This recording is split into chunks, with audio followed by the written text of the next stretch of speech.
Saint-Exupéry. Bonjour, vous êtes bien sur quel livre lire? Alors aujourd'hui, je vous parle d'un livre de Saint-Exupéry et ce n'est pas Le Petit Prince, c'est un autre livre. C'est Vol de nuit qui a obtenu le prix Femina en 1931 et a rendu célèbre Saint-Exupéry. C'était par ce livre-là. Alors, c'était donc un pilote et un grand écrivain qui était né en 1900 et qui a disparu au cours d'une mission de guerre en 1944. Donc, il est mort quand même assez jeune, avant moi. Donc là, j'ai décidé de vous lire un extrait. Alors bon, donc Vol de nuit, ça parle des aviateurs quand ils devaient acheminer le courrier. Là, ça se passe alors en Argentine, enfin voilà, sur le côté Amérique latine. Ce que j'ai apprécié moi dans ce livre, c'est qu'il n'y a pas beaucoup de protagonistes.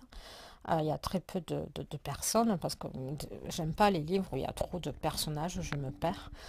Et après, c'est écrit de façon assez poétique ou avec des métaphores. Voilà, c'est léger. Je vais vous lire un extrait. Et c'est aussi, comment vous dire ça, euh, bon, mais écoutez, je trouve plus les mots. Oui, oui, il n'y a pas des mots. Justement, voilà, ce que je voulais vous dire, c'est par rapport aux mots. C'est pas parce que ça a été écrit à l'autre siècle que les mots sont complexes. Il n'y a pas de vocabulaire. Voilà, le vocabulaire reste assez simple. Alors j'y vais. Alors, je ne sais pas pourquoi ils disent le radio au lieu de dire la radio. Le radio navigant, alors c'est peut-être le nom de l'avion. Le radio navigant du courrier de Patagonie, une heure plus tard, se sentit soulever doucement, comme par une épaule. Il regarda autour de lui. Des nuages lourds éteignaient les étoiles. Il se pencha vers le sol. Il cherchait les lumières des villages, pareilles à celles de vers luisants cachés dans l'herbe. Mais rien ne brillait dans cette herbe noire. Il se sentit maussade, entrevoyant une nuit difficile.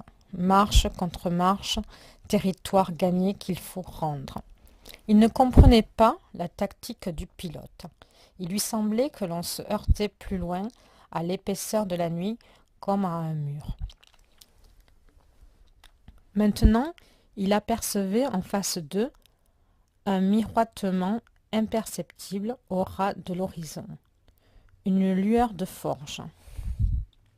Le radio toucha l'épaule de Fabien, mais celui-ci ne bougea pas. Les premiers remous de l'orage lointain attaquaient l'avion. Doucement soulevées et doucement soulevées, les masses métalliques pesaient contre la chair même du radio, puis semblaient s'évanouir, se fondre, et dans la nuit, pendant quelques secondes, il flotta seul. Alors il se cramponna des deux mains au longeron d'acier.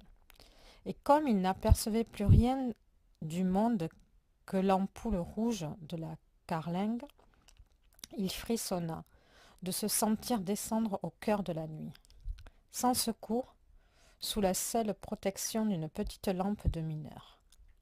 Il n'osa pas déranger le pilote pour connaître ce qu'il déciderait.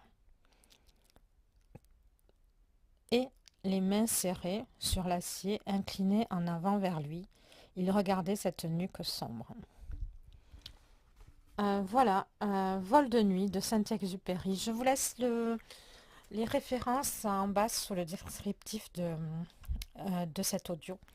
À bientôt sur Quel livre lire. Vous avez en haut à droite un i qui peut vous donner une playlist de plus de bouquins.